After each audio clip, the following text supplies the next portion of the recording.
Ngayon, Joy, anong gusto mo naman may paabot sa itong mga nagdaang linggo ay napapansin ko at marami naman nakapansin talaga niyan na dumami na naman yung baser, no? Dumami na naman sila. Anong gusto mo may paabot sa kanila? Yung nasa kalooban mo.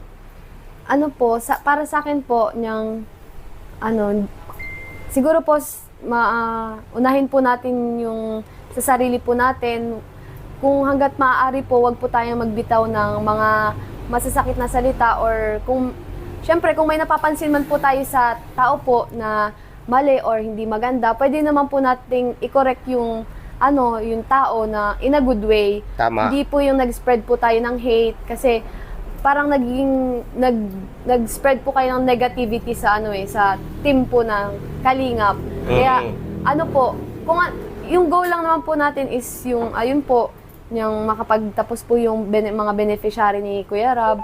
Syempre po, support na lang din po natin kasi hindi naman po wala naman pong perfect na tao po. Kaya yun po, lahat naman po nagkakamali at natututo naman po yung tao sa pagkakamali nila. Kaya Yun, tama, yun nga po, Joy. wala naman pong perfect. Sabi nga po nila, yung pag hindi ka nagkakamali, Hindi ka matututo. hindi ka matututo. Tama. At hindi mo tinatry yung best mo para matuto. Yun. Kaya okay lang po magkamali. Ayan. Kung nagkamali man po, punayin po natin nang hindi yung nakakasakit tayo ng damdamin ng iba. Yun, oo. Yan po ang pinaabot ni Joy na pahiwatig sa mga nagdaang itong nambabas kay Joy, no? At hanggang sa ngayon may pailan-ilan pa.